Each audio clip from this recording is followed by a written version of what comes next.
Au-delà de ces deux grands secours qui nous sont donnés, la parole de Jésus et son précieux corps, son précieux sang, il y a aussi le témoignage des saints qui vient réjouir notre propre cœur et nous montrer aussi comment nous pourrions à notre tour vivre. Évidemment, on ne peut pas imiter les saints. Attention mes frères, là-dessus, il faut être très clair. Chaque personne est sous le don de conseil.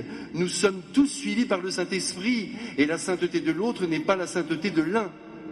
Cependant, il y a quand même quelques arêtes saillantes que l'on reconnaît dans toute vie de sainteté qui peuvent nous aider à structurer notre propre vie et à nous conduire à rejoindre la sainteté que Dieu a prévue pour nous. Ce soir, nous célébrons l'un des plus grands saints de l'histoire, saint Antoine de Padoue. À la fin de cette messe, nous nous rendrons près de lui, près de sa représentation, alors qu'il nous regardera comme il nous regarde déjà maintenant, et nous le remercierons pour tout ce qu'il a fait dans sa très brève vie, mais si pleine, si remplie. Vous savez, saint Antoine de Padoue, c'est un être tout à fait sublime. Il a toujours voulu consacrer sa vie à Dieu. De ce point de vue-là, c'est un mystère d'élection. On ne sait pas d'où vient cette vocation à suivre le Christ. Nous avons tous reçu la vocation à devenir des enfants de Dieu. Et puis parmi tous les enfants de Dieu, et nous savons que Jésus ne choisit pas les meilleurs, eh bien il jette son dévolu sur telle ou telle personne. C'est ce qui s'est passé pour notre petit Antoine, qui était un bon Portugais, qui a fait de bonnes études et qui a décidé de se donner à Dieu dans la vie contemplative, ou du moins semi-contemplative. Il va quitter Lisbonne, là où il est né, dans une très bonne famille, et puis il va rejoindre la belle ville de Coimbra. Et c'est dans cette ville qu'il va se faire chanoine de Saint-Augustin, étudiant à longueur de journée les Saintes Écritures. C'est un intellectuel, si je puis dire. Mais attention, quand je vous dis ça, n'imaginez pas un cerveau sur un tas de livres. C'est un être qui, par la prière, dans la prière, inséré dans le Christ, sous le souffle du Saint-Esprit, a passé son temps à décrypter le visage du Christ et ses attentes sur sa vie. Pendant des années, il est resté là, tout près de la cathédrale de Coimbra. Et puis voilà qu'un jour débarquent dans cette cathédrale quelques franciscains, des jeunes garçons. Vous savez, l'ordre franciscain venait à peine de naître, saint François d'Assise était encore vivant. Ils revenaient du Maroc avec sur leurs épaules des sacs contenant les corps déchiquetés de leurs frères, déchiquetés par les Sarrasins.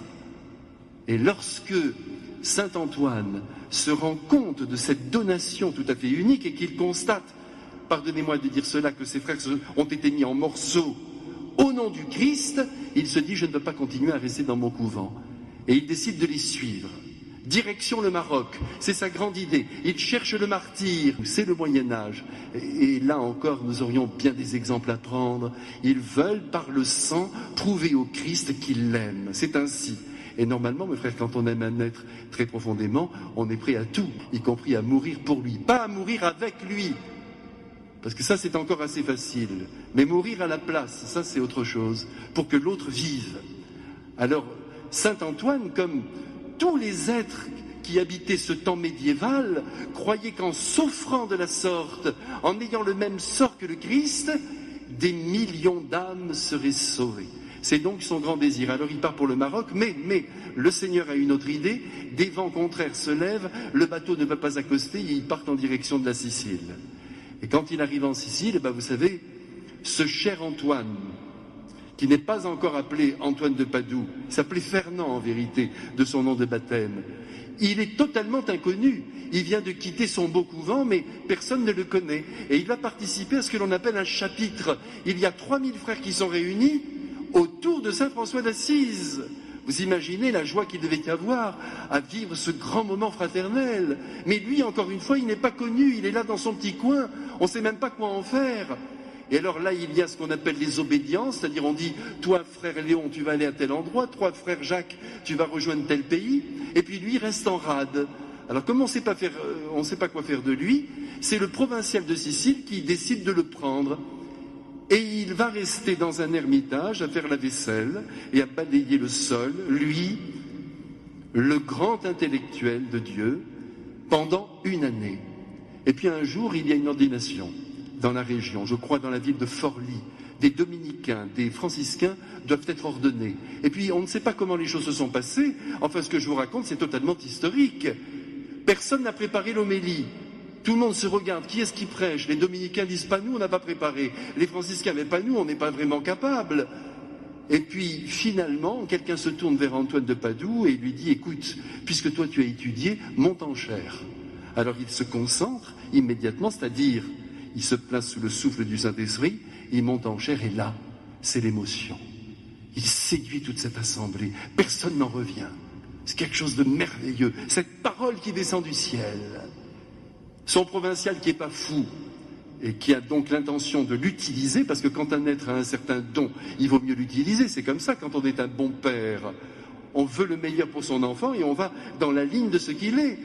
Donc il va l'utiliser, il va l'envoyer d'abord dans toute l'Italie, puis ensuite en France, où là, comme vous le savez, il va fonder des couvents et il va prêcher et également manifester son grand don de thaumaturge, car il va guérir des centaines de personnes sur son passage. C'est pas pour rien s'il est encore populaire. Et vous savez, j'ai eu le bonheur de vivre dans la basilique de Padoue pendant 1 an. Tous les samedis, je gardais sa tombe et j'en ai vu des miracles, croyez-moi. Tout le monde passait, caressait sa tombe et cela suffisait pour que les miracles s'accomplissent. Il répond à la foi des hommes. Vous savez, un jour, je me souviens très bien, pardonnez-moi de vous faire cette petite confidence, je vous avais dit que je parlerais peu, vous voyez, c'est raté. Bref, il y avait une petite fille qui était devant moi, elle tenait la main de bois d'une statue de Saint-Antoine, avec une telle force, une telle intensité, que je me suis dit, c'est pas Saint-Antoine qui est puissant, c'est la foi de cette petite fille. Et elle a obtenu ce qu'elle attendait. Dieu répond à la foi des hommes. Et puis, après ce grand périple que Saint-Antoine va vivre, je vous le redis, en Italie et en France, finalement, il va rejoindre de nouveau la région de Padoue. C'est là qu'il va mourir, d'ailleurs, à l'Arcella, sur la route. On veut le ramener.